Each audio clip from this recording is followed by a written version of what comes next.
habíamos hablado nosotros de que en una civilización lo que constituye el fundamento espiritual y lo que forma la conciencia de los hombres que pertenecen a esa civilización es la religión.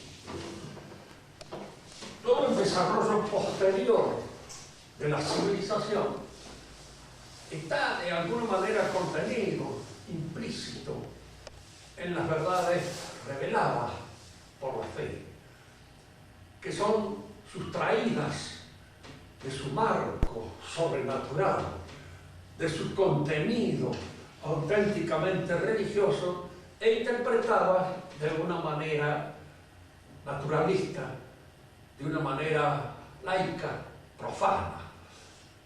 Toda la revolución que nosotros hemos padecido está constituida por ideas cristianas deformadas, echadas a perder, sacadas de su quicio, pero ideas cristianas al fin. Fíjense que sobre esto están de acuerdo tanto los revolucionarios más concluidos y acabados, más completos, que pueden ser los comunistas, más, tanto los católicos mismos que han estudiado este problema, ven precisamente en las ideas modernas una deformación de los principios fundamentales de las ideas cristianas. Y el mismo Nietzsche, al que nosotros tomamos como testigo de una posición que no es revolucionaria ni es católica, y a la que podríamos llamar casi contrarrevolucionaria, en el sentido de que fue un crítico apasionado, violento y especialmente, diríamos, lúcido de todo lo que la revolución es. Para los revolucionarios, diríamos, la revolución significa traer a la realidad, al orden real, los principios y las promesas del cristianismo. El cristianismo ofrece un paraíso allí de la historia, más allá de la muerte. Nosotros se lo ofrecemos acá, en la realidad, como resultado, en alguna medida, del ejercicio de la actividad propia del hombre.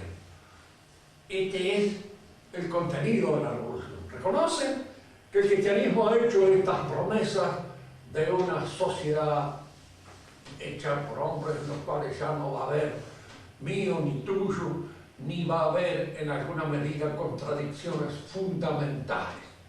La lucha de clases ha desaparecido, todo esto que el cristianismo promete para el otro mundo, nosotros nos prometemos para este. Y el énfasis puesto y recalcado en esa promesa de realización efectiva aquí en la tierra es lo que constituye, diríamos así, la fuerza de la revolución. Fuerza que se revela, en cuanto nosotros lo vemos desarrollarse en la historia, absolutamente utópica, absurda, porque el hombre es una naturaleza caída.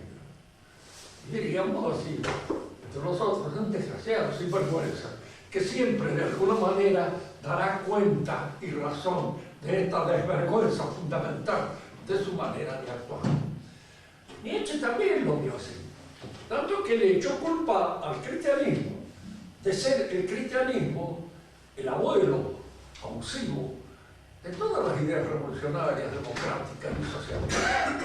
Vio como un desarrollo del cristianismo, pero él creía, y aquí es donde advertimos su error, su equivocación, él creía que era un desarrollo legítimo, que esto que se percibía en todas las ideas revolucionarias modernas, este socialismo, este democratismo, estaba ya implícito de alguna manera en el cristianismo, y que no es nada más que un desarrollo legítimo del cristianismo.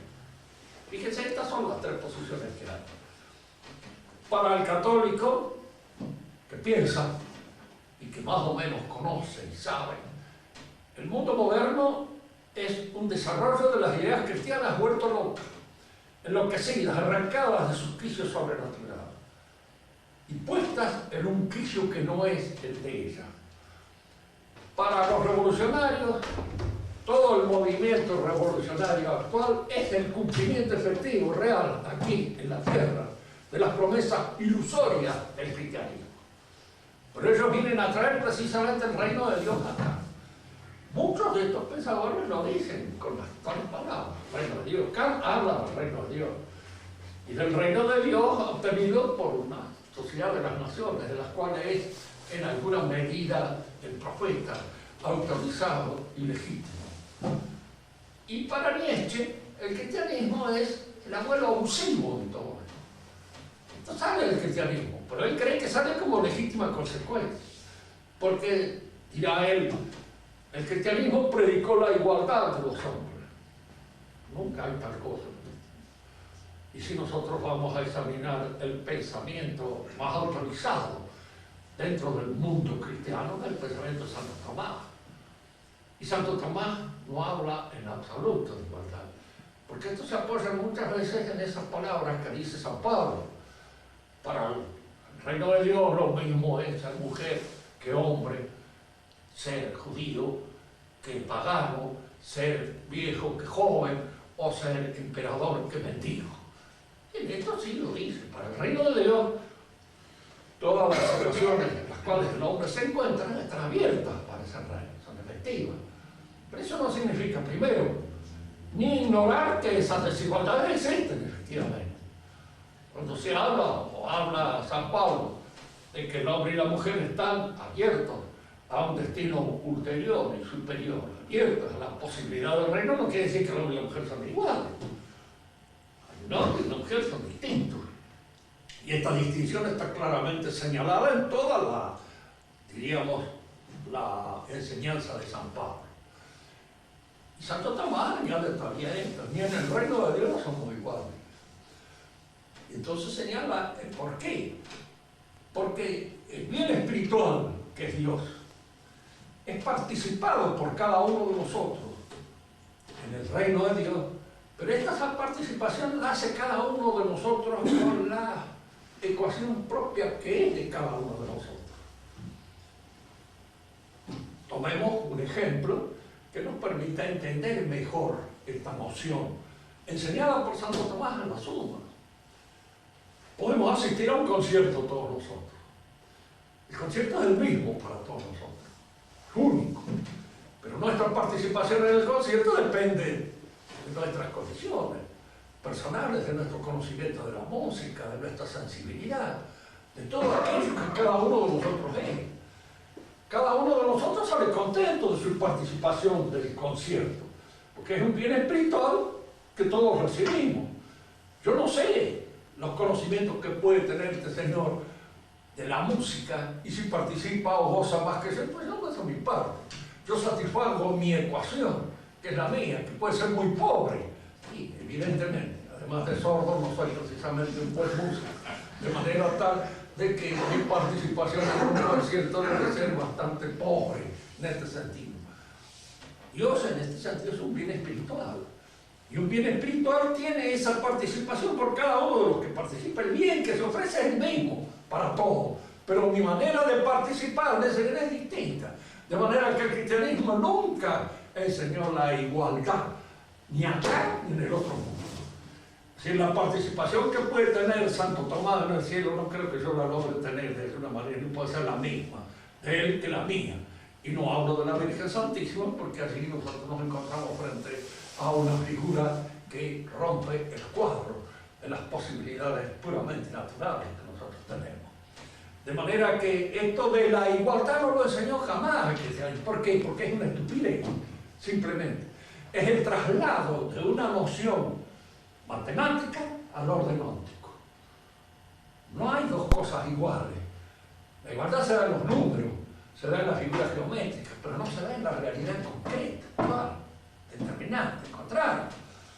Si uno le preguntara a Santo Tomás qué es un orden, diría, mire, es una disposición de partes distintas y desiguales que concurren en la captación de un principio que los une. Es decir, las partes distintas y desiguales tienen que darse para que haya un orden social. Porque si todos fueran iguales, es que no sería un orden, no sería nada. Si un hombre fuera igual que una mujer, no habría ninguna posibilidad de un matrimonio que valga la pena. Ya dicen los criollos de nosotros, esto es un dicho que se ha perdido, pan con pan comido sonso. De alguna manera diríamos así, esto hay que trasladarlo al orden de la relación y veremos que, claro, es una observación perfectamente válida en el terreno natural en la cual nace y de la cual surge, en este terreno de la vida común. Ahora vamos a examinar una cosa, cómo, diríamos, todo el pensamiento revolucionario, moderno, es, si se quiere, una suplantación del conocimiento teológico. La ideología es la teología trasplantada de alguna manera a un quicio puramente natural y puramente humano, muchas cosas, pero tiene las mismas pretensiones. La teología es el único saber contemplativo, teórico y al mismo tiempo práctico. Es un saber contemplativo y práctico. ¿Qué querían decir con esto los teólogos? En primer lugar, todo conocimiento es contemplativo o teórico en la medida en que capta un orden que nos es dado en la realidad, que no depende en su constitución de nosotros. Un ejemplo cualquiera puede servir aquí. Cómo se nutren los animales es un conocimiento que yo obtengo observando la realidad. No lo hago yo, lo observo en la realidad. Por eso la nutrición de los animales, como todo conocimiento fisiológico, es un conocimiento teórico.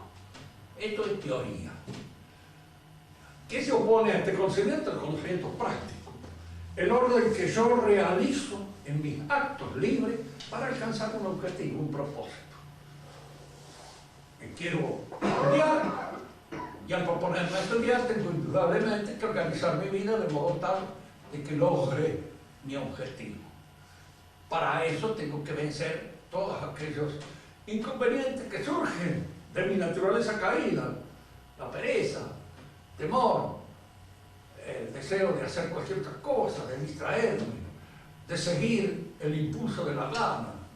Muchas veces hemos hablado acá de esta palabra tan española que no tiene casi traducción en otras lenguas, pero que en la nuestra significa eso, no tengo ganas. Y al decir no tengo ganas, quiere decir que el cuerpo no me pide tal o cual cosa, ¿no es cierto? Y a veces cuando tengo ganas es precisamente algo que me pide el cuerpo. La gana indudablemente no es exactamente lo mismo que la voluntad. Cuando coinciden, dichosos, en el cual la gana y la voluntad coinciden, porque entonces hace lo que debe hacer con ganas, con gusto. Y si no, la hace a desgrano. Pero fíjense que esto es importante porque los españoles dicen una cosa que nos han transmitido también a nosotros. Hay años que uno tiene ganas de hacer nada. Entero que uno no tiene ganas de hacer nada. Y eso a los españoles les han pasado algunos siglos sin ganas de hacer nada. Después de haber poder. Tengan que pensar que hicieron una cosa que yo me digo. Un récord que batieron como nadie lo pudo hacer. Y después se les acabó la gana. Y cuando se les acabó la gana, indudablemente son como el andaluz, se echaron a dormir y se acabó el problema. Se encerraron en su vida provincial. Decimos entonces que lo contemplativo, lo teórico, es decir, que la palabra misma teórico empieza con teo, Dios. Quiere decir la observación de aquellas cosas que dependen de la inteligencia divina y que yo las contemplo. La teología es teórica en este sentido, que todo aquello que la teología nos enseña es una enseñanza que está dependiendo en su estructura inteligible de la revelación divina. Depende de Dios. Y por eso es teórica. Pero al mismo tiempo es práctica. ¿Por qué? ¿Por qué es práctica? Porque es un saber, es un conocimiento que nos exige el ordenamiento de nuestra vida, incluso hasta para entender. Porque no podemos entender bien ciertas verdades si no purificamos un poco el cauce de nuestra percepción de tipo sensible. Hay cosas que no se pueden ver si estamos obsesionados por las pasiones. Vaya a decirle a usted a un hombre que está en este momento interesado pura y exclusivamente en ganar plata, de que es necesario salvar el alma, entonces va a bramar, perder tiempo en pavadas en cuanto a esto. Diría como decía un muy rico de aquí de mi pueblo, el cual se decía: buenos días, don fulano, no pierda tiempo, chico. Dice: siga nomás, lo mismo es que sea bueno o malo. Porque en ese momento él estaba encauzado en otras cosas. No había que perder el tiempo en saludar y en decir tonterías de esa naturaleza. Para un hombre ocupado en esa ganancia, indudablemente que el pretender llamarle la atención sobre estas cosas es eso. Me viene este zanahoria con eso. Ahora llega el momento en que indudablemente a lo mejor cuando ve el último palmazo a la luz que lo está iluminando, se dé cuenta de que efectivamente tal vez hay algo más en el otro lado. Antes la gente se arrepentía, dicen, de haber llevado una vida mala. Se arrepentía de ver. Los arrepentimientos eran auténticos. Los arrepentimientos actuales son un poco raros, porque no tratan y no producen el efecto o el fruto que puede producir un verdadero y auténtico arrepentimiento. San Roderico de Finchala fue un pirata que caboteó en todos los mares así en el norte de Europa y hizo una fortuna como pirata. Se arrepintió, entregó toda su fortuna y se fue a vivir como un ermitaño, por ahí retirado. Ese es el arrepentimiento. No era el arrepentimiento del director del diario Crítica, que también parece que en el último momento se arrepintió, pero no vendió nada, no entregó nada, no hizo absolutamente ningún movimiento de actuación arrepentina, auténtica y cabal. Un arrepentimiento nada más. Voy a decir, bueno, total, qué sé yo, lo que se me presenta después en este mundo, tal vez los curas estos tengan razón. Me confieso y se acabó el problema. La teología es un conocimiento teórico, por eso, y práctico al mismo tiempo, porque ver ciertas cosas exige una cierta pureza, porque el que no la tiene no la ve, y el verla es porque el ojo está sano para poder verla, para poder contemplar ciertas verdades, porque hay ciertas verdades que al ojo que está oscurecido por los elementos pasionales no las ve. No logran verla. Diríamos así, esto sucede a veces en la apreciación misma de las cosas, de los hombres. Nadie puede apreciar la nobleza de otro hombre si no es un poco noble, si no tiene de la nobleza por lo menos una cierta vivencia, porque no se da cuenta de lo que es ser noble, de lo que es ser canalla. Lo dice Cruz cuando apagó la luz del bailongo en el cual estaba metido. Como nunca he sido vil, nunca he sido innoble, poco el peligro me espanta. Me regalé la manta y la eché sobre el candil. Después sigue todo aquel otro que viene del baile, y que sigue en el Martín Fierro. Pero el Martín Fierro hay así esas, diríamos como luces, es que aquel que está viviendo en ese momento es tipo noble.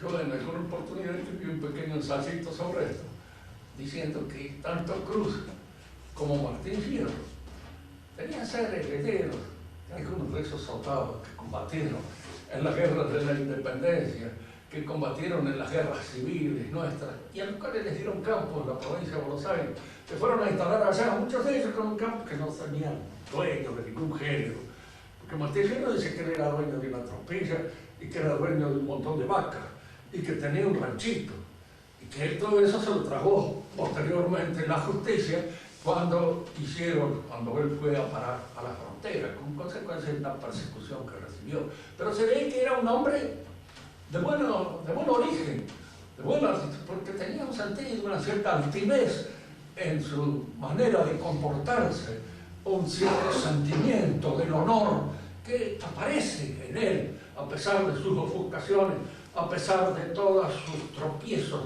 y a pesar de todos sus pecados.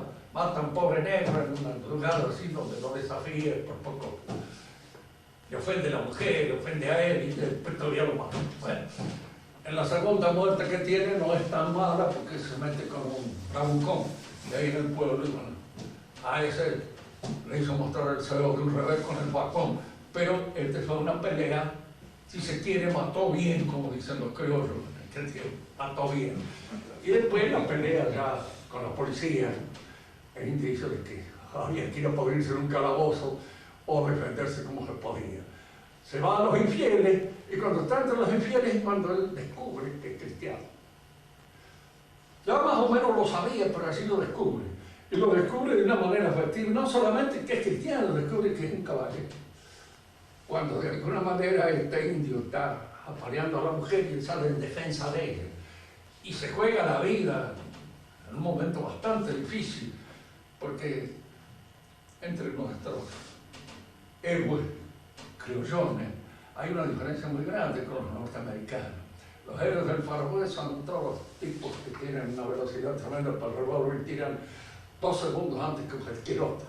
Es decir, que la mayor parte de su heroicidad está dependiendo del instrumento que manejan y que lo manejan de una manera. Por lo tanto, los nuestros no. Los nuestros es la pelea con el indio, en la cual él casi pierde la vida si no es por la mujer que lo salva. Pero él, por salvar a esa mujer, se defiende la vida. Y de esa manera podemos decir nosotros, se rescata como cristiano, se da cuenta de que había que actuar así y volver otra vez al mundo al cual él pertenecía, porque él no pertenecía a ese mundo de salvaje. Bueno. Ver, entonces, es una actitud que no cualquiera. No ve el que quiere, sino el que puede. Y diríamos, de alguna manera, hay cosas en la realidad que para verlas hay que tener una cierta condición anímica que hace accesible a esa visión y que otros no las pueden ver, la ve, no se da cuenta. Ustedes a las chicas les digo, siempre piensen en aquel novio que vayan a tener, que perciban la condición de ustedes y que la observen y la vean bien y no las confundan, porque es fundamental que no se confunda a una buena mujer, una buena muchacha con una torrantita cualquiera. Son dos cosas en las cuales hay que tener, diríamos, percepción y sentido para darse cuenta de eso que está haciendo. En el orden de la teología, por eso el buen comportamiento, el buen, diríamos, la buena disposición del alma es la que permite ver estas cosas que escapan al que no está en esta buena disposición. Y por eso se dice que es un conocimiento teórico y al mismo tiempo práctico. Pero aquí es donde nosotros vamos a poner el dedo en la evolución que sigue nuestra civilización. Lo teórico empieza a perderse de vista en la época moderna. El orden teórico empieza a desaparecer de la consideración del hombre moderno. El hombre moderno llama ya teoría a cualquier otra cosa. ¿A qué le llama a Marx teoría? ¿Y por qué para Marx es tan fácil suponer que lo práctico está por encima de lo teórico? Para él la praxis se impone a la teoría y la teoría debe subordinarse a la praxis. ¿Qué entiende él por teoría y qué entiende por praxis? Por supuesto entiende por teoría algo que no es lo que nosotros entendemos y entiende por praxis algo que tampoco es lo que nosotros clásicamente entendemos. Para él una teoría es pura y exclusivamente el proyecto que se hace con respecto a una cosa que hay que construir, que hay que hacer, que hay que realizar. Fíjense bien en esto. Esto es para él teoría. Entonces, la palabra teórico adquiere en él algo que está planificado en el entendimiento. Y lo que se planifica, pónganse que ustedes planifiquen hacer una casa, indudablemente tiene que ser posible realizarla. Si la casa pensada por el arquitecto no encuentra los elementos para poder realizarse, indudablemente es una teoría falsa. Es un mal proyecto es un proyecto que no se cumple, porque todos estos proyectos, para poder ser realizables, tienen que ser efectivamente capaces de ser constituidos, de ser realizados en la práctica. Y él llamó práctica a lo que tradicionalmente se llamaba poiesis, o elemento constructivo. Porque la práctica, en el sentido tradicional del término, es la organización de nuestros actos libres en función de esos objetivos que tenemos que cumplir, tanto en el plan individual como en el plan familiar, como en el plan político. A todo eso se le llama praxis y todo eso son conocimientos prácticos. Por eso el derecho es una ciencia práctica. Fundamentalmente es ciencia práctica porque es una ciencia que tiende instrumentalmente a la organización de los actos libres en el orden social y en la sociedad. Por eso es ciencia práctica. Cuando se habla de teoría del derecho, se está haciendo una confusión interna, muy corriente en nuestra época. Está lleno de confusiones de esa naturaleza, como consecuencia precisamente de que no se tiene en cuenta bien qué es lo que significa teoría y qué es lo que significa práctica. Y por eso se dice cualquier cosa. Yo me acuerdo que la otra vez estaba leyendo en un epistemólogo moderno que él hablaba de paradigma. Yo me costaba entender lo que para él un paradigma es una clase ejemplar. Es aquello que de alguna manera está sirviendo de ejemplo para la realización en algo determinado. Pero él entendía por paradigma una teoría.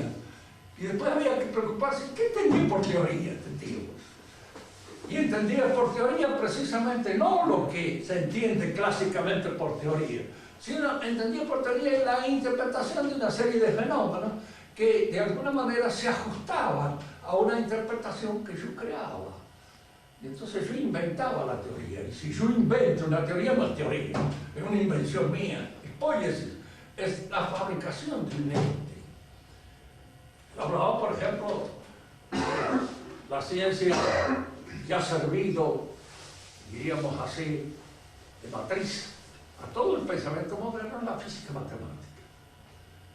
A Platón no puede acusar de ser matematicista, era un matemático fundamentalmente, y su mundo respondía a una visión matemática de la realidad. Hegel es un lógico, y su mundo responde a una visión puramente dialéctica y lógica de la realidad. Pero una cosa es la lógica, la dialéctica, y otra es lo real. En lógica, si tú le preguntas a un niño qué es lo opuesto a varón, dirá mujer. Está bien en lógica, porque son dos conceptos que se oponen. Pero si usted traslada esa contradicción al orden real, usted está cometiendo un disparate. Porque esa contradicción en la realidad no existe.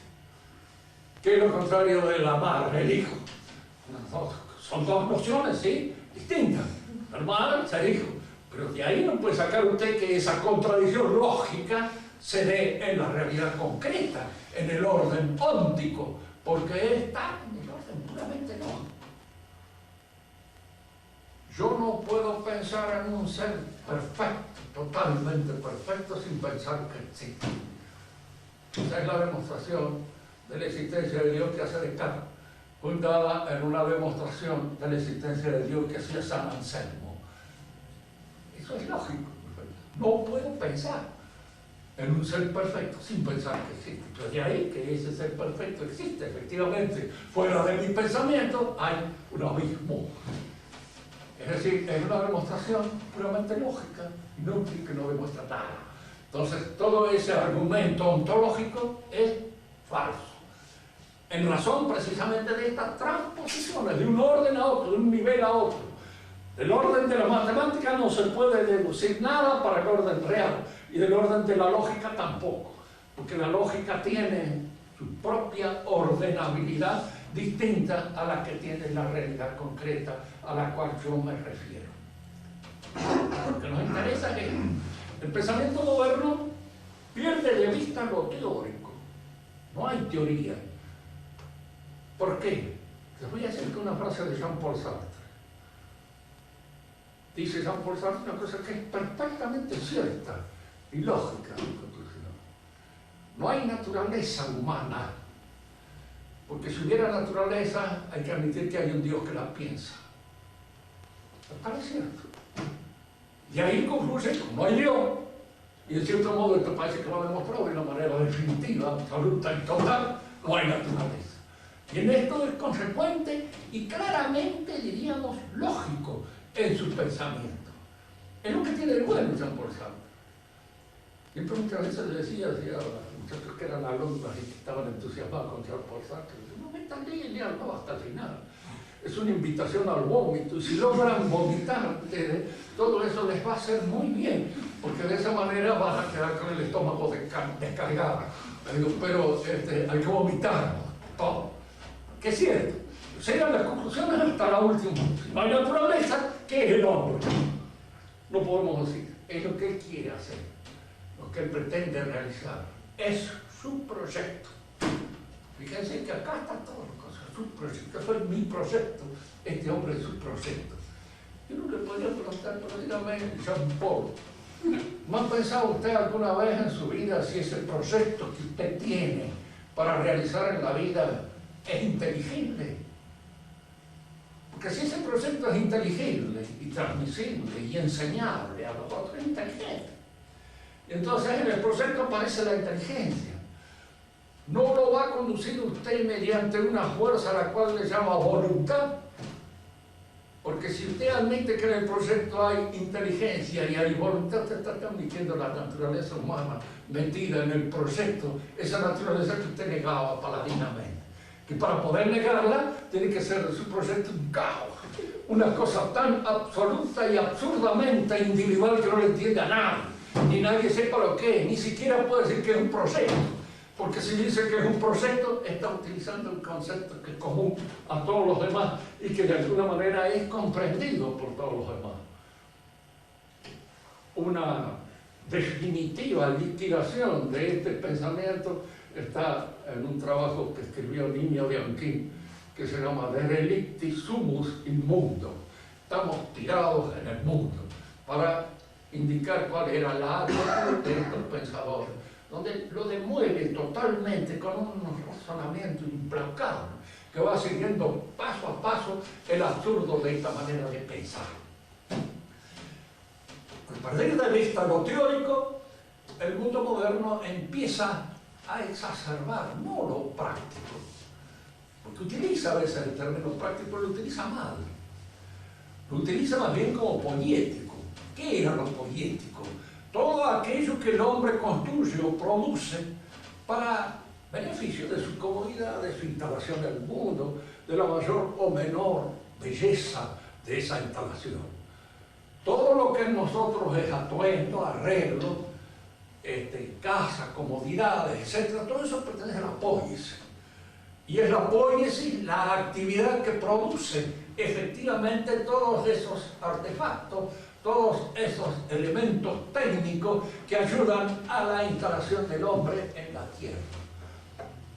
Ahora, indudablemente, si se empieza a imponer una mentalidad poética a la mentalidad teórica, desaparece Dios del universo. ¿Dónde vio la Iglesia por primera vez la aparición de esta mentalidad? En Galileo. Fíjense que en la actualidad la mayor parte de los capitales de la Iglesia le dan la razón a Galileo. ¿Por qué? Porque son unos imbéciles. No han estudiado nunca ni lo que quiso decir Galileo, ni lo que quisieron decir algunos miembros de la Iglesia. Este es lo que los había muy inteligentes, como era San Roberto Bellarmino, que fue el que vio bien el asunto Galileo, las cosas que así se discutían. No las tonterías así, si se mueve, si no se mueve, si para el pensamiento tradicional católico, eso no tenía ninguna importancia. Es lo que le dicen Bellarmino en una carta. Y le dice con toda justeza todo eso. ¿Cómo veía el universo Galileo? Como un mecanismo. Era un mecanismo que obedecía a leyes mecánicas. La pregunta que nosotros le podemos hacer es la pregunta que le pudo haber hecho Marx, el Kant en su época. Las leyes mecánicas son leyes que el hombre descubre e inventa y que tiene en alguna medida realidad en su mente.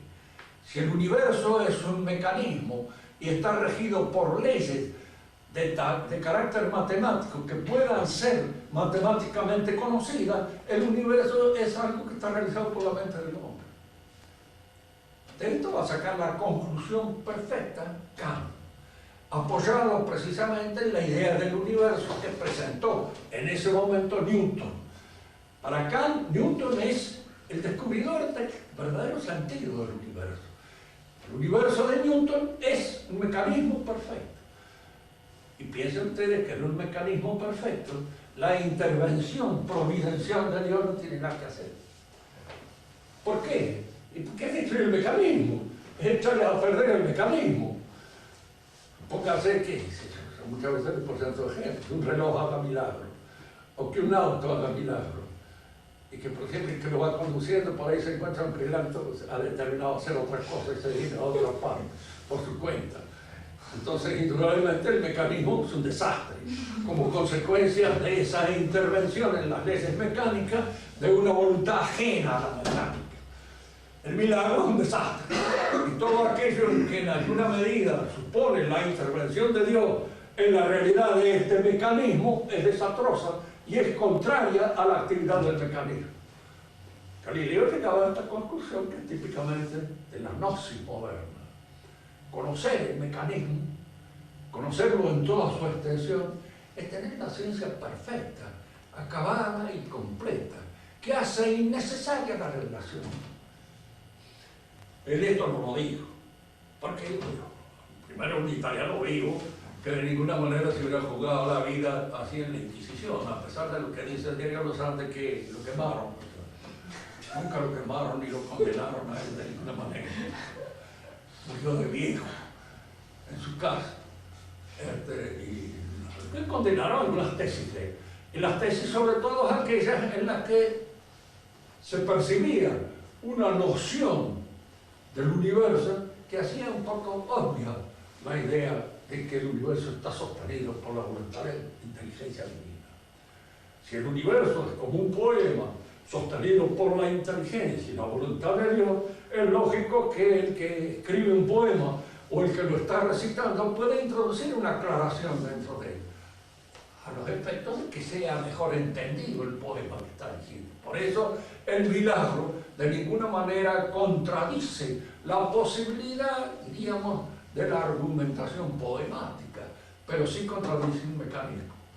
Y eso era lo que en ese momento se producía. El darwinismo es una cosa que está más de acuerdo con el pensamiento moderno, ultramoderno. Dice, el plan, el modelo que usted se hace del universo es un modelo matemático. Hay otros pensadores en nuestra época que han hecho otros modelos distintos. Muy bien, usted propóngalo, pero no crea que esa es la única forma en cómo Dios se expresa. Es decir, Dios puede o no estar de acuerdo con su modelo y pueden suscitarse otros modelos físicos distintos al suyo. Dé lugar a esta posibilidad y no trate de imponerlo como si fuera definitivo. Dice, porque no es definitivo. Entonces el conocimiento de ese modelo de ninguna manera hace innecesario el conocimiento de la revelación divina. Y efectivamente en la actualidad se entiende, en cosmología hay muchos modelos posibles y matemáticamente sostenibles, todo, aun cuando ellos sean muchas veces contrarios. Tanto que lo he leído en una cosmología de Holzhauer, creo, que dice en la actualidad que la Tierra gira alrededor de su eje, gira en un movimiento de traslación alrededor del Sol, como en el sistema de Copérnico, es un modelo posible y matemáticamente dice, pero también podemos demostrar matemáticamente que la Tierra está fija y que todos los demás giran alrededor de ella. Fíjense que en este sentido ya Santo Tomás decía una cosa que es, la verdad, simple, sencilla y humana, surgía del buen sentido, acerca de las apariencias sensibles de las cosas se pueden dar muchas interpretaciones. Y efectivamente en la actualidad se pueden dar muchas. que este modelo del mundo último, que es un modelo que, mientras responda a los elementos observables hasta ahora y por los métodos que actualmente tenemos, más o menos aceptable. Pero si deja de responder a un aspecto que se presente en el futuro distinto, que contraría el modelo, hay que cambiar el modelo y interpretar la realidad de otra manera. A través de esta ciencia físico-matemática, constructora de modelos del mundo, se va imponiendo, diríamos así, el pensamiento ideológico. ¿Por qué pensamiento ideológico? Porque es un pensamiento constructivo en la realidad. Es un pensamiento que trata de enseñar cómo la realidad se constituye en la mente humana, Kant. Cómo la realidad se constituye a través de la mente humana, Hegel.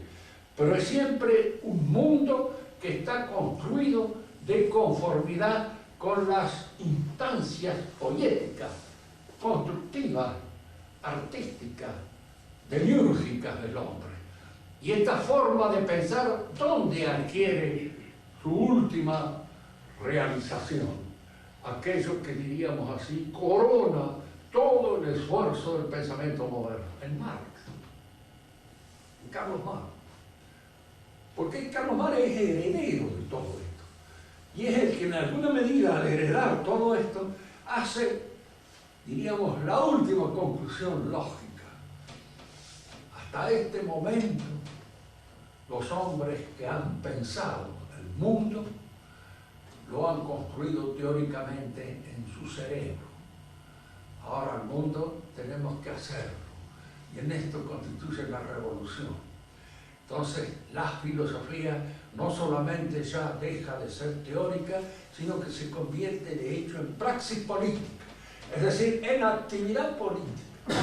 Esto explica una serie de cosas que han sucedido. ¿Por qué para los comunistas el verdadero pensador es el que dirige la actividad política? El verdadero pensador es Trotsky, es Stalin, es Lenin, o es en alguna medida Mao Zedong, o es Castro, o es Gramsci, en la medida en que podía pensar cómo había que realizar la revolución. Porque el verdadero pensador no es aquel que construye en mente, es el que conoce la realidad. Y en la realidad, ¿qué es lo que hay que construir? Todo el universo y el hombre con él. Vamos a aclarar mejor estos puntos, tomando siempre como punto de partida esta visión propia del físico matemático. En la física matemática el modelo se impone, es propio de esa ciencia. Si yo quiero indicar o enseñar qué es lo que sucede en el interior de la materia a través de los aparatos que me permiten observarlo, yo entonces puedo inventar un modelo que es el átomo. Este modelo es algo real, efectivo, entonces es un modelo de tipo matemático. Para explicar lo que yo no veo, porque lo que estoy observando es a través de un aparato y lo que yo observo son los choques de esta realidad sobre el aparato. De manera que mi interpretación de lo que así sucede está hecho a través de mi interpretación de lo que el aparato recibe, de lo que el aparato, diríamos, me impone, me presenta. Entonces yo, para darme una explicación de eso que está sucediendo, invento este modelo. Este modelo es un ente de razón, es un ente inventado por la razón humana. Ahora, esto que sucede en el terreno de la física, ¿no podría suceder lo mismo en el terreno de las actividades del hombre? No puedo inventar un modelo social que responda a las exigencias de esta preocupación nuestra de terminar con todos, diríamos, los inconvenientes que la sociedad crea. Vamos a suponer que todos esos inconvenientes que la sociedad crea son producidos por la posesión de los medios de producción que esta sociedad tiene. Si yo pienso o me pienso individualmente, o constituyo un matrimonio en el cual supongo yo que mi mujer y yo constituimos una unidad única. Todo esto está inspirado por la forma, por la manera de manejar, diríamos, los medios de producción colectiva. El día en que se pase de manejar los medios de producción de lo puramente privado o individual a lo colectivo, el hombre se convertirá en un ser colectivo. Dejará de ser individual. Será un socialista o un comunista perfecto, acabado, completo. Fíjense que esto que aparece como una desmesura propia de la ambición del socialismo, del comunismo, está también en nuestros pobrecitos democráticos, radicales o cualquier otro. Siempre le dirán a usted que esto no está funcionando porque el argentino todavía no está preparado para esta bienaventuranza que nos están regalando, que es la sociedad democrática. Entonces, cambiando el hombre, modificándolo por medio de la educación, por medio del maestro laico, por medio de los libritos que nos enseñan a pensar correctamente de acuerdo con aquello que enseña el mundo norteamericano, este hombre cambia, se modifica. Y al cambiar él y al modificarse, él modifica todo el orden social. Todos los medios de comunicación actual están dirigidos a la creación, a la producción de ese hombre. Los comunistas fracasaron. ¿Por qué? Porque habiendo destruido las posibilidades de la posesión privada de los medios, no pudieron destruir ni la ambición, ni los deseos de afanar, ni los deseos de meterse en las cosas ajenas, ni los deseos de meter la mano en la lata, ni los deseos de nada. Todas esas cosas se siguieron produciendo. Y se siguieron produciendo porque el hombre no cambia su naturaleza. El proyecto no logra transformarlo. Sigue siendo el mismo desgraciado, inconsecuente que era antes. Lo sigue siendo ahora, con otro sistema. Lo único que es un poco más triste, porque tiene menos posibilidades, digamos, de realizarse. Y entonces resulta esa tristeza, que es lo que lleva al hombre a tener que tomar un traguito o a drogarse para poder aguantar todos los chirlos y los inconvenientes de la realidad. Todo este modelo propio de la ciencia física se traslada ahora en la ideología. Entonces la ideología es el conocimiento perfecto, acabado, completo, el que le da al hombre la posesión total de su naturaleza. La ideología culmina en mar. Fíjense que este retroceso ahora, simplemente por fracaso del elemento utópico que hay en el marxismo, este retroceso a las formas liberales, es un retroceso que indica pura y simplemente que se ha abandonado este propósito total de la ideología, pero no indica que es hacia ahí a donde la ideología conduce. Tanto que yo creo que el comunismo no está liquidado todavía, ni mucho menos, y que va a brotar otra vez la utopía, porque el hombre cuando no cree en el otro mundo, cuando no tiene su esperanza puesta en esta transfiguración que la Iglesia nos enseña, cree en cualquier otra palabra, cree en los mañanas que cantan, y que si hoy no se consigue, mañana sí, con toda seguridad, como dicen los almazaneros, el barrio, hoy no se fía, mañana sí. Y entonces, hoy la revolución no ha cumplido con todo aquello, pero la que viene, esa sí que la va a cumplir. Y de alguna manera en esa vamos a poder realizar y encontrarnos con ese mundo mejor al que aspiramos. La ideología entonces es un saber productivo de la realidad. Es decir, es un saber que nace de Dios, parece hecho por Dios. Y al mismo tiempo es un saber práctico, porque me transforma, me convierte en otro hombre, me convierte en el verdadero democrático, me convierte en el verdadero socialista, me convierte en el verdadero comunista, me convierte en el verdadero liberal, o me convierte, porque hay esa pretensión de convertirlo a lo que existe. En la actualidad nosotros lo vemos a través de todos los medios de comunicación como presionan permanentemente para que el hombre piense ahora incorrecto. Le digo esto porque yo puedo ser considerado como un tipo incorrecto, que no piensa correctamente. Como no piensa correctamente, hay que tratar de silenciarlo, que no hable. Hablar, hablo, que para eso tengo un montón de amigos con los cuales hablo, pero publicarme algo en el diario Los Andes o en cualquier otro, no publican absolutamente nada. Y alguna vez he enviado y no lo publican. ¿Por qué? Porque me dicen, no, mire esto, qué sé yo. Es decir, no es correcto el pensamiento.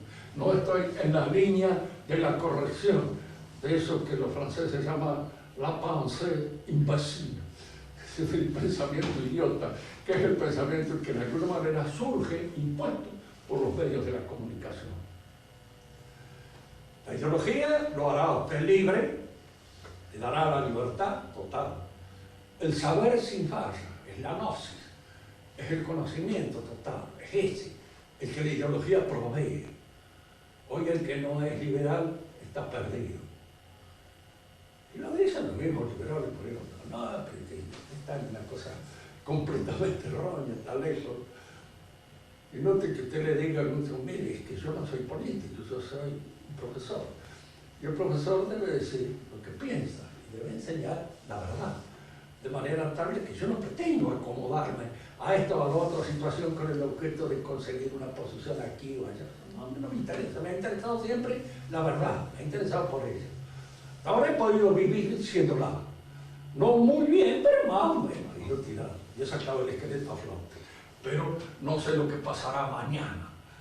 Pero ese pensamiento es un pensamiento que se impone como el pensamiento total. Si ustedes ahora tienen la oportunidad de hablar con gente que esté más o menos al día, se darán cuenta de que en esto hay fundamentalmente un pensamiento utilitario. Eso ya no se puede decir más. De esto ya ni se habla más. ¿Para qué sigue usted hablando de estas cosas que ya nadie habla, que no están en auge, que no están, diríamos así, en el movimiento, que lo descolocan para siempre, lo desubican, está desubicado, afuera del enchufe en el cual debe andar? Entonces se impone. Al mismo tiempo, la ideología termina con el pecado y termina con el error. Con el error termina imponiendo la ideología. Y con el pecado diciendo que no hay más pecado. Tiren la chancleta por todos lados, hagan lo que se les dé la gana, no son pecados. Son cosas que de alguna manera, diríamos así, están inscritas en nuestros movimientos naturales y hay que seguir ese movimiento que es la cosa. Además, el pecado tiene una gran virtud. Paga, compra. Todo lo que es pecado tiene una gran industria a su servicio. Y toda esta industria vive el mundo de la sociedad de consumo. De manera que hay que fomentar el pecado todo lo que se pueda. Nosotros ya casi no leemos el diario Los Andes, pero en la medida en que se lee, a veces ustedes lo van a ver, el fomento del pecado, de todo. Poco le van a decir a las chicas, hombre, también son unas atrasadas que están viviendo en un mundo en el cual ya no tiene absolutamente vigencia.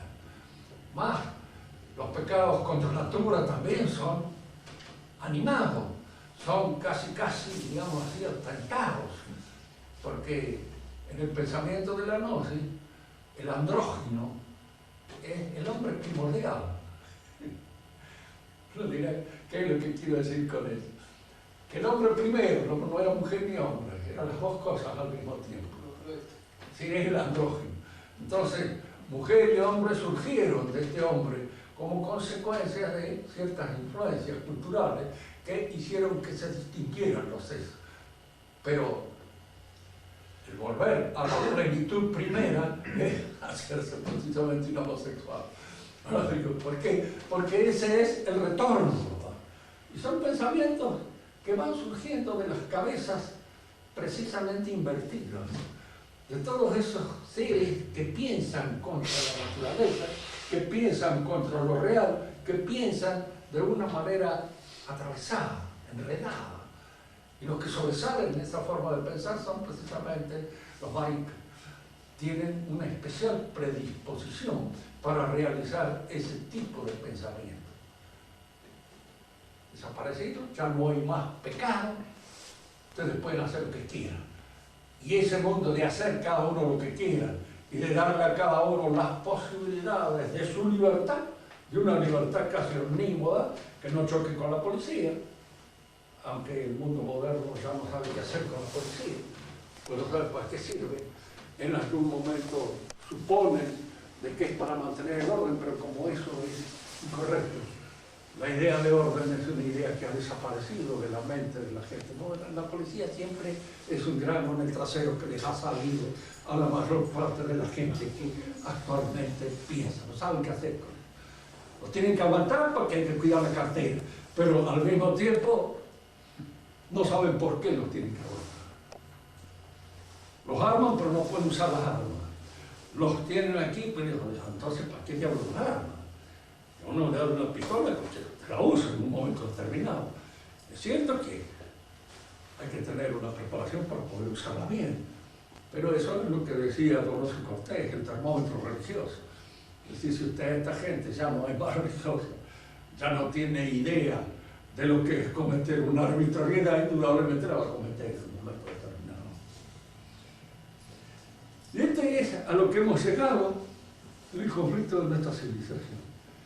Un cristianismo corrompido, un teologismo echado a perder, el Estado que sustituye a la Iglesia, porque es el que dona las beatificaciones, el que lo hace feliz a este, al otro, al demás allá, el que da todo eso y que reemplaza absolutamente todas las sociedades orgánicas y naturales, las reemplaza el Estado, y que el hombre disuelto, atomizado, individualizado y absolutamente libre para hacer lo que se le dé la gana siempre y cuando sea correcto. Es decir, que no choque con las disposiciones establecidas por la ideología. Y ese es a la revolución a la cual vamos. Fíjense que es un proceso de disociación en cadena. Empieza por romper ciertas cosas y acaba destruyendo toda la vida social y toda la vida humana. En la actualidad estamos nosotros frente a este conflicto. Casi la familia está desapareciendo. Si no hay. Los aventureros que todavía tienen alguna familia, como lo dice Peggy, los aventureros, son los individuos que de alguna manera luchan contra todos los inconvenientes que el Estado crea para que la familia pueda mantenerse, pueda prosperar. Y los inconvenientes que va creando en toda esta sociedad.